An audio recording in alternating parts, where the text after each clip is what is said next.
Le représentant spécial du secrétaire général des Nations Unies pour l'Afrique de l'Ouest chez le président du Faso, Saïd Guinit, est venu s'enquérir des nouvelles de la sous-région, notamment celle de la situation qui prévaut au Mali et chez le médiateur de la CEDEAO dans la crise malienne.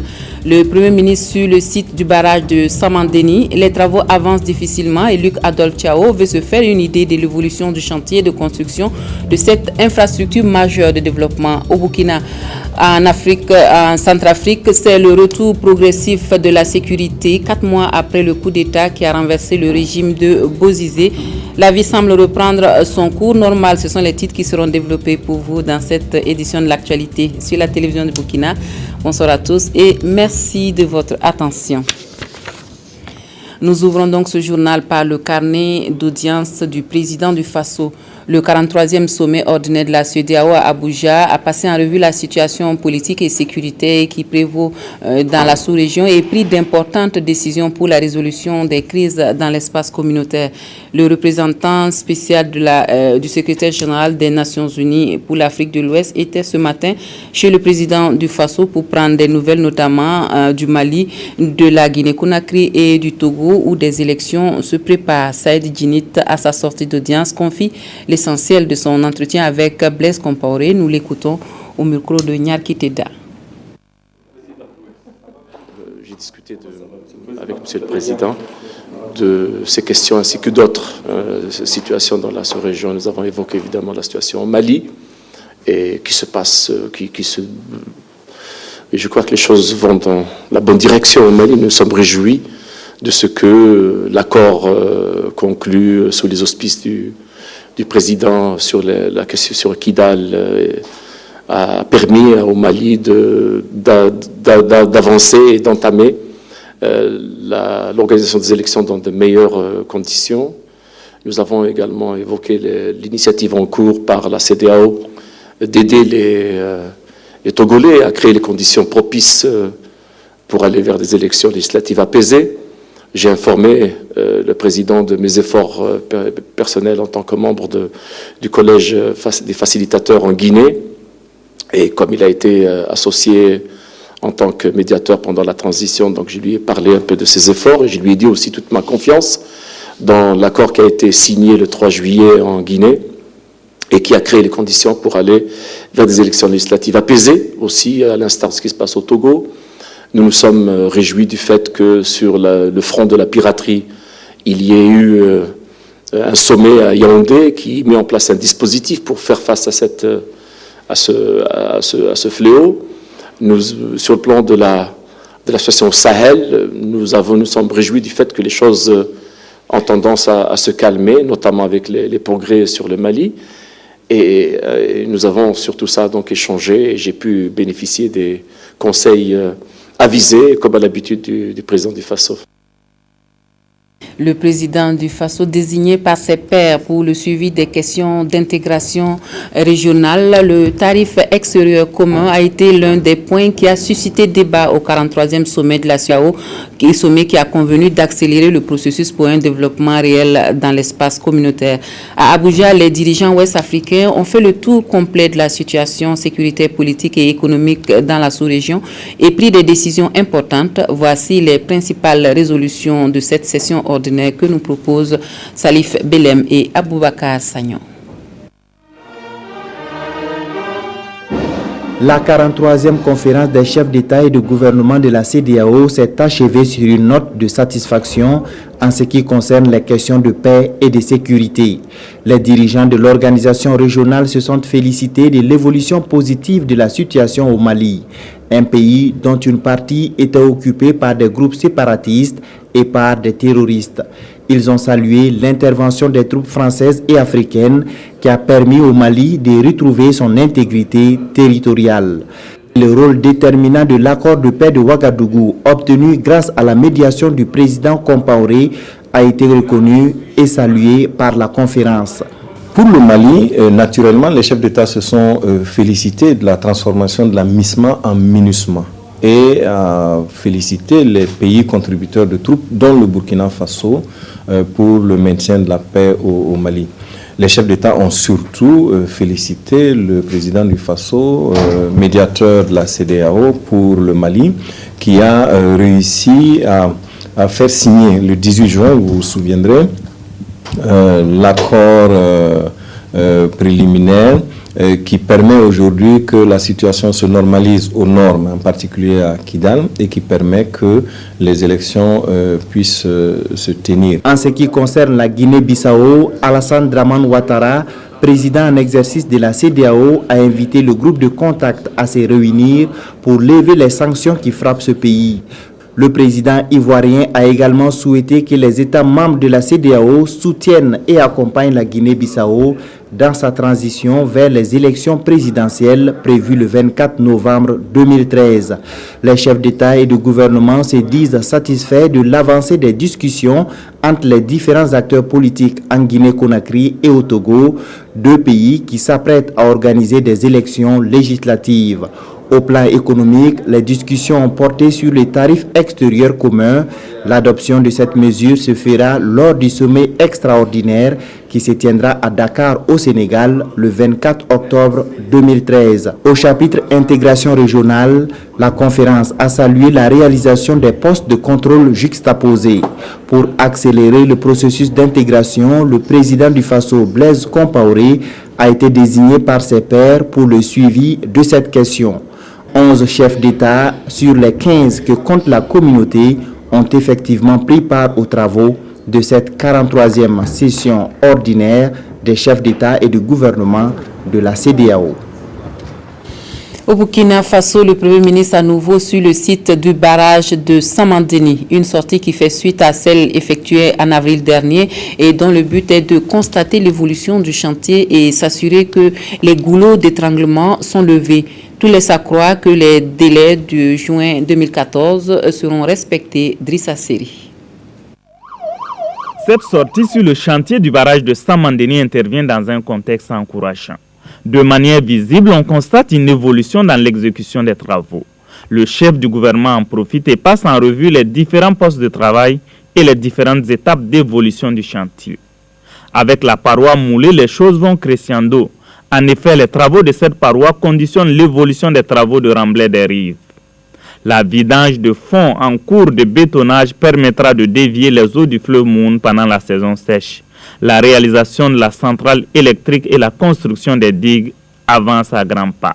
Nonobstant les difficultés de départ, l'heure est à l'optimisme. On doit comprendre d'abord qu'on est en saison pluvieuse et qu'en principe, on ne devait pas travailler pendant cette saison, mais on a fait toutes les dispositions pour que certains postes clés continuent. En l'occurrence, les travaux de bétonnage de la vidange de fond et les travaux de protection de la digue. Ce sont deux postes extrêmement importants. Le troisième, c'est la paroi moulée, qu'on a visité tout à l'heure, et qui est un organe essentiel qui soit achevé avant de continuer les remblais en rive gauche. Régulièrement, nous envoyons une mission sur place au Maroc pour voir avec le laboratoire de la société française qui est installée là-bas, est-ce que les gabarits qui exigeaient pour cette vidange de fond-là sont respectés? Est-ce que l'évolution est normale pour permettre vraiment de pouvoir faire l'installation de ces ouvrages-là au niveau de la vidange de fond? Et en tout cas, à la dernière mission, le compte rendu est que vraiment c'est satisfaisant, l'évolution est satisfaisante. L'accélération des travaux a permis de rattraper presque 2 années de retard. Luc Adolphe Thiao a apporté ses encouragements au groupement d'entreprises en charge des travaux.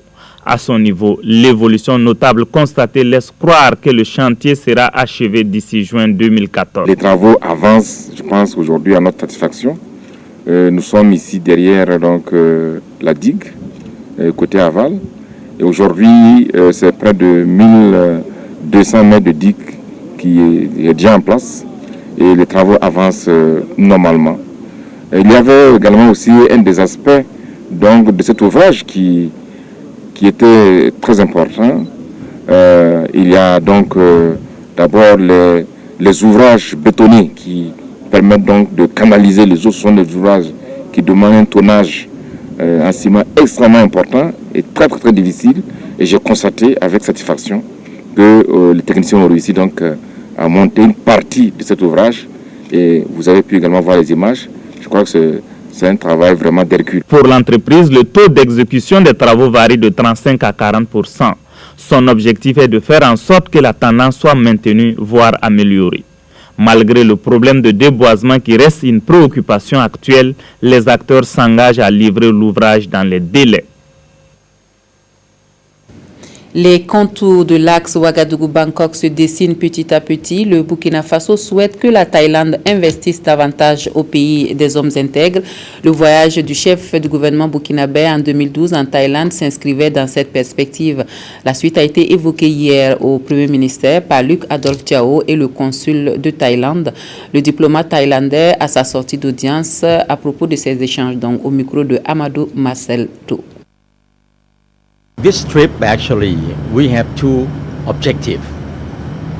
One is ce voyage a deux objectifs. Le premier objectif, c'est venir préparer un peu le terrain, parce que nous voulons que des hommes d'affaires de Thaïlande puissent venir investir au Burkina Faso. C'est le premier volet de ma visite. Le deuxième objectif, c'est un message que je voudrais apporter à votre président au nom du gouvernement thaïlandais. En effet, le gouvernement thaïlandais voudrait rencontrer tous les présidents de l'Afrique. Il voudrait avoir une rencontre avec tous les présidents de l'Afrique et votre président est bien sûr invité.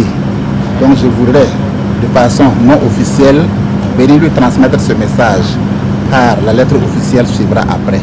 Of Burkina Faso.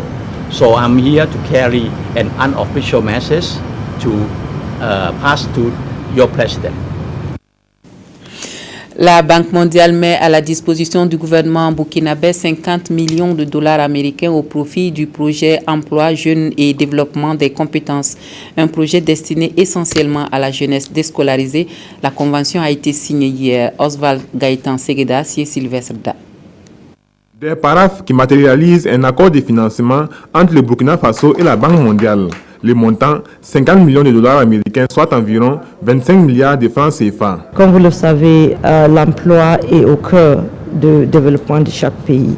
Et la Banque mondiale est ici pour appuyer le gouvernement à créer l'emploi pour les jeunes burkinabés pour accroître ou accélérer la croissance économique du pays. Ça va être un apport très important et surtout très déterminant en matière de donner un coup de fouet de création d'emplois en faveur de nos jeunes.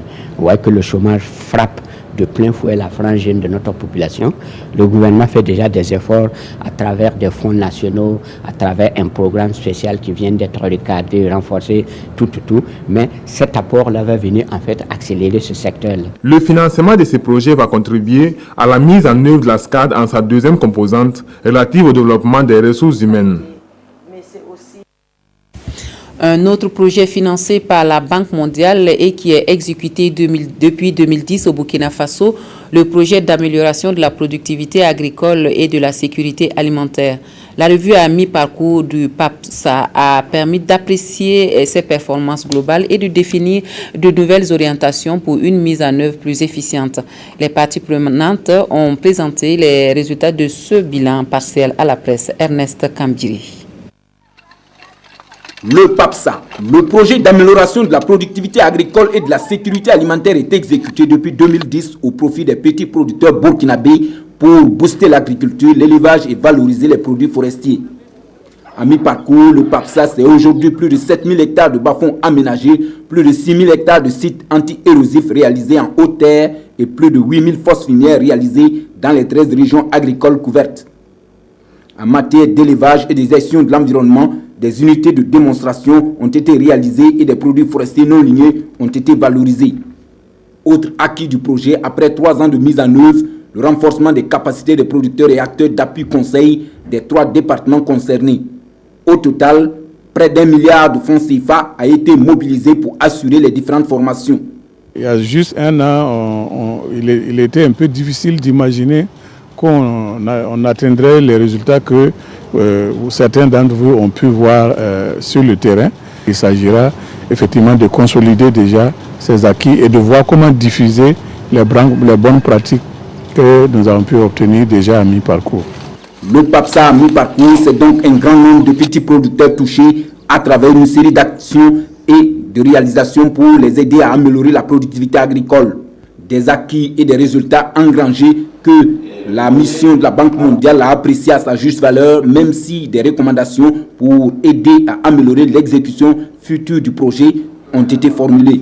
Il est vraiment temps de passer maintenant des démonstrations à la diffusion. C'est parce que c'est à travers les diffusions qu'on peut toucher un grand nombre de populations. Nous pensons également que beaucoup de choses sont faites sur le terrain, mais tout n'est pas capitalisé parce que le dispositif de suivi-évaluation a encore un certain nombre de difficultés pour démarrer. Donc la recommandation de la mission, c'est vraiment de s'asseoir pour pouvoir opérationnaliser ce dispositif de suivi-évaluation. Des recommandations que le chef de file de la partie nationale de la revue à mi-parcours dit comprendre au regard du début timide, voire assez difficile du projet à son démarrage. Est maintenant bien rodé et nous sommes en train de monter en puissance. Je pense que ces difficultés sont maintenant derrière nous. La deuxième phase du PAPSA devrait donc, au dire des différentes parties prenantes, s'exécuter au mieux, toute chose qui permettrait d'aboutir à une réalisation pleine et entière des objectifs du projet. Les sénatoriales au Burkina Faso, c'est pour bientôt. Et à l'ouest, les membres des comités d'organisation de l'élection sénatoriale des régions de la boucle du Mouhoun, des Cascades et des Hauts-Bassins sont conviés à une mise à niveau sur les principes électoraux. C'est le ministère de l'administration territoriale et de la sécurité à travers la Direction générale des libertés qui organise cette formation sur le processus électoral des représentants des collectivités territoriales au Sénat. Cela se passe à Bobo-Dioulasso, Hahadi Sandamba. Quelques 2 semaines de la tenue des élections sénatoriales au niveau des différents conseils municipaux, les acteurs du comité d'organisation des régions de la boucle du Mouhoun, des Cascades, des Hauts-Bassins et du Sud-Ouest échangent sur le dit scrutin. Objectif, harmoniser leur compréhension sur le processus de déroulement de ces élections. Les gouverneurs, les SG des régions, les hauts commissaires, les SG des provinces et les responsables de sécurité au niveau régional que nous avons réunis.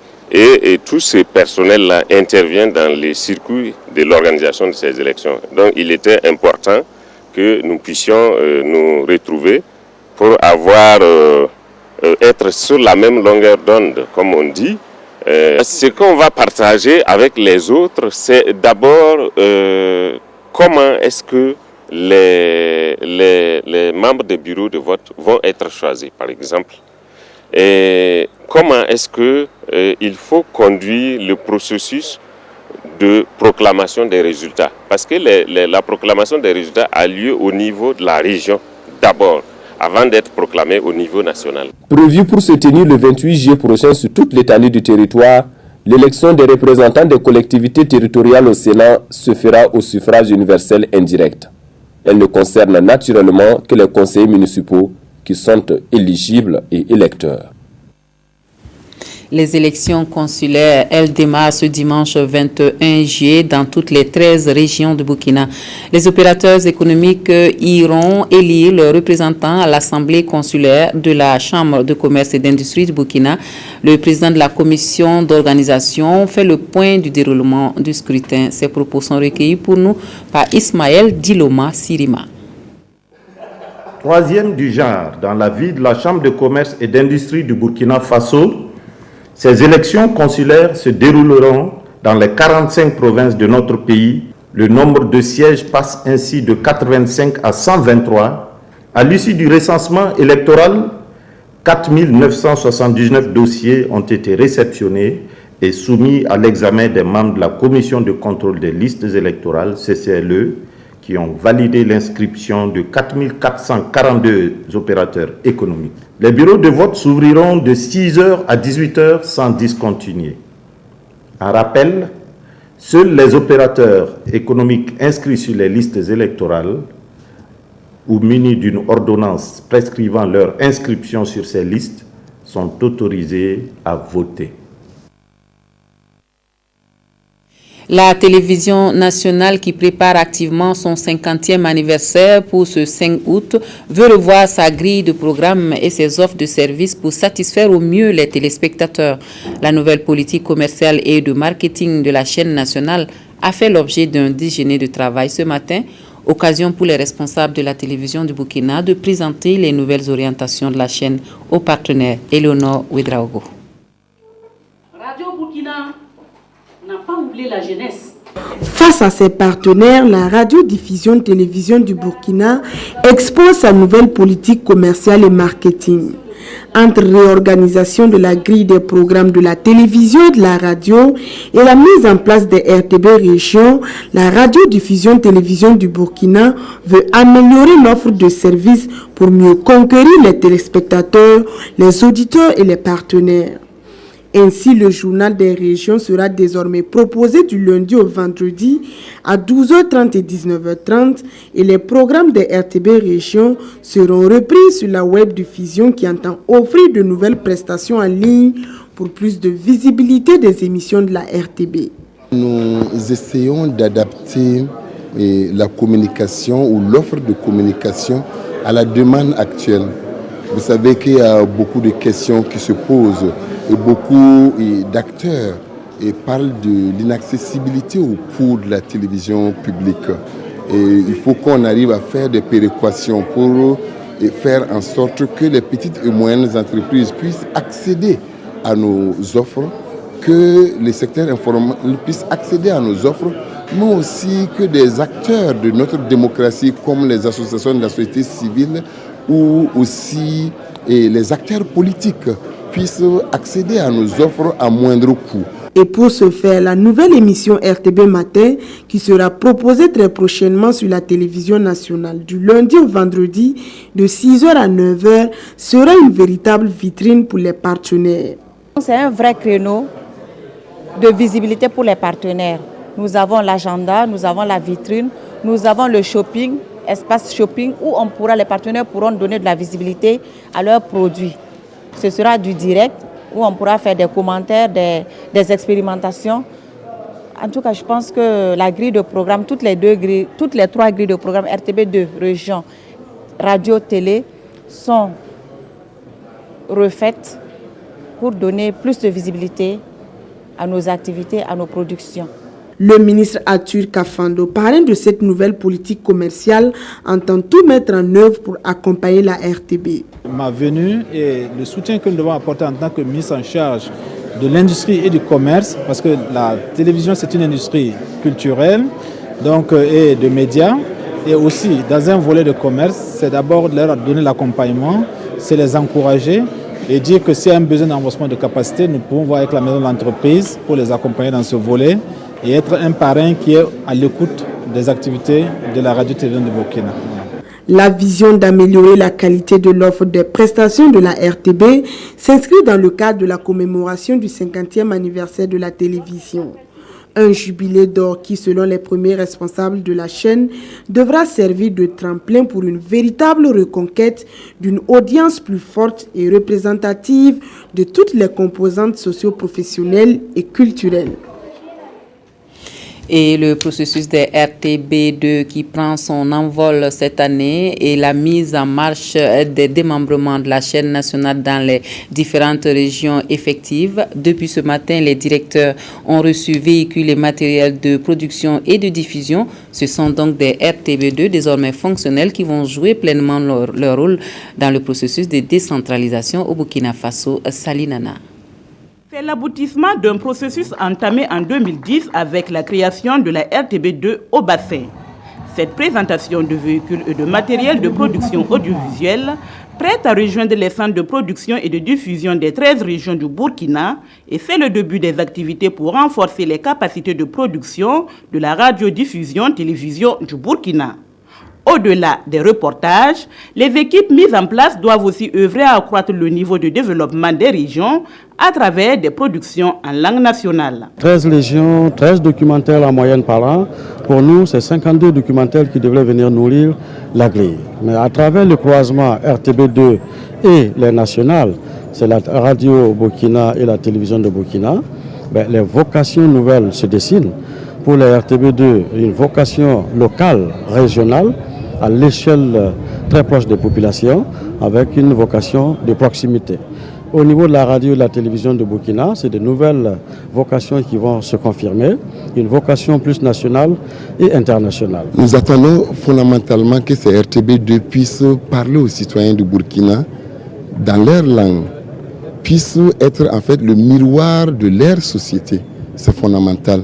Et je pense qu'avec ces RTB2, nous allons nous rapprocher davantage des citoyens de notre pays. Pionniers de cette vision de la RTB, les 13 directeurs régionaux ont pris l'engagement d'œuvrer à consolider les acquis et à développer des initiatives pour un meilleur accès des populations au service des médias publics. Nous allons mettre au travail, nous allons produire des documentaires, nous allons faire les reportages, faire en sorte que les populations bénéficiaires soient quand même au cœur de l'information dans notre pays. Il revient au RTB2 des 13 régions de porter et de faire rayonner la politique de décentralisation du gouvernement.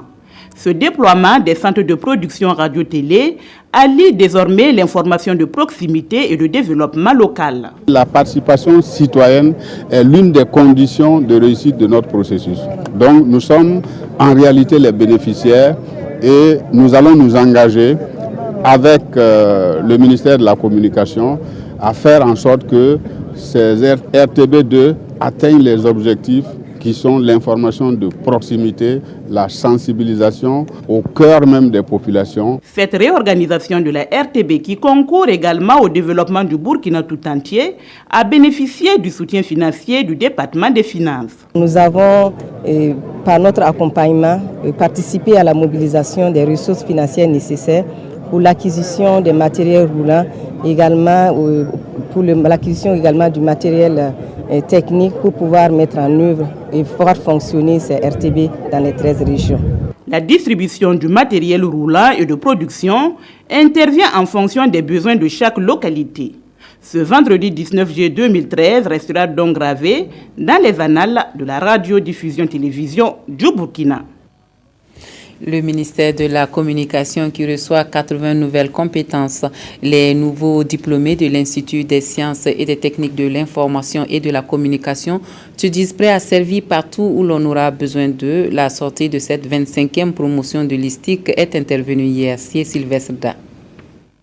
Bientôt, vous entendrez les voix ou lirez les articles dans les médias privés ou publics. Au nombre de 81, ces techniciens et ces journalistes de la 25e promotion de l'Institut des sciences et techniques de l'information et de la communication ISTIC viennent d'achever 30 mois de formation pour les uns et 18 mois pour les autres. Nous sommes à mesure de travailler à la presse écrite, à la radio et à la télévision. Donc là où nous serons affectés, nous sommes à mesure de faire le travail qui nous sera demandé, avec l'aide bien sûr de nos dévanciers sur le terrain. C'est la police nationale qui m'envoie donc dans cette école de journalisme. Ici nous avons appris donc à collecter, à traiter l'information. Je vous assure qu'au départ ça n'a pas été facile, mais aujourd'hui je suis très satisfait. Cette 25e promotion a pris pour parrain le Premier ministre Luc Adolphe Thiaw, en qui elle voit un modèle. S'adressant à ses filleuls par la voix du ministre de la Communication, le parrain les a surtout appelés à être des hommes et des femmes de médias, professionnels et intègres, et à toujours penser préservation de la paix et de la cohésion sociale. C'est toujours avec espoir quand on voit une nouvelle génération qui vient s'ajouter aux anciennes pour accomplir le travail magistral des médias et de la presse et dans notre pays. Ces journalistes et ces techniciens, à cette cérémonie, avaient en face d'eux un parterre de personnalités du monde de la communication. Une occasion saisie pour exposer des doléances. Nous souhaitons l'équipement des salles pédagogiques, c'est-à-dire les salles de manipulation pour les techniciens, des salles informatiques et une bibliothèque bien équipée pour tous les apprenants à l'ISTIC. Effectivement, nous avons besoin aussi d'un cadre de transport pour les sorties terrain. À cela s'ajoute le besoin d'un siège adéquat pour l'école, de meilleures rémunérations pour les enseignants, la transformation du statut de l'ISTIC et la reconnaissance de ses diplômes par les CAMES. La question de la transformation de l'école, de l'Institut en un établissement public est prioritaire à l'agenda du gouvernement. Et je pense que les études sont déjà bouclées. Et les procédures sont quasiment parachevées. Il reste simplement la décision du Conseil des ministres. En plus de ça, nous avons une inscription de la transformation de l'ISTIC comme une grande école de formation professionnelle sous-régionale, et avec une inscription budgétaire de plus d'1,5 milliard. Les majors de chaque section ont reçu des prix grâce à l'appui des partenaires de l'ISTIC. Cette cérémonie marque en même temps la fin de l'année académique 2012-2013. La qualité des services de télécommunication fournis par les opérateurs interrogés à Ouagadougou, c'est l'Union internationale des télécommunications qui, conformément à ses missions, passe en revue les indicateurs de performance de qualité en vue d'améliorer l'offre de ces services aux consommateurs. Pélagie Savadogo. Au cours de ces dernières années, on assiste de plus en plus à une croissance exponentielle des réseaux et services de télécommunication. La qualité de service demeure cependant un grand défi pour tous les opérateurs vis-à-vis de leurs clients. Dans le cadre de la 7e réunion de l'Union internationale des télécommunications, débutée le 15 juillet dernier, le groupe d'études 12 va se pencher sur les questions relatives à la qualité des services fournis par les réseaux de communication électronique. L'objectif, bien sûr, c'est de revoir les indicateurs de qualité de service au niveau de tous les réseaux de télécommunications. Vous savez, au niveau de l'UIT, les normes bougent constamment. Donc l'UIT se penche sur les normes et les revise pour les adapter à la nouvelle situation. Le rôle du régulateur étant de suivre et d'encadrer les services des opérateurs, cette journée d'échange devrait permettre aux participants venus de tous les pays d'Afrique d'avoir une maîtrise des problèmes du secteur des télécommunications. Le but, c'est de réduire ou d'enrayer la mauvaise qualité en ce qui concerne la fourniture des services. Des normes seront adoptées au cours de cette rencontre et seront appliquées dans tous les pays africains. Le ministère de l'Éducation nationale et de l'alphabétisation a désormais en charge l'enseignement post-primaire.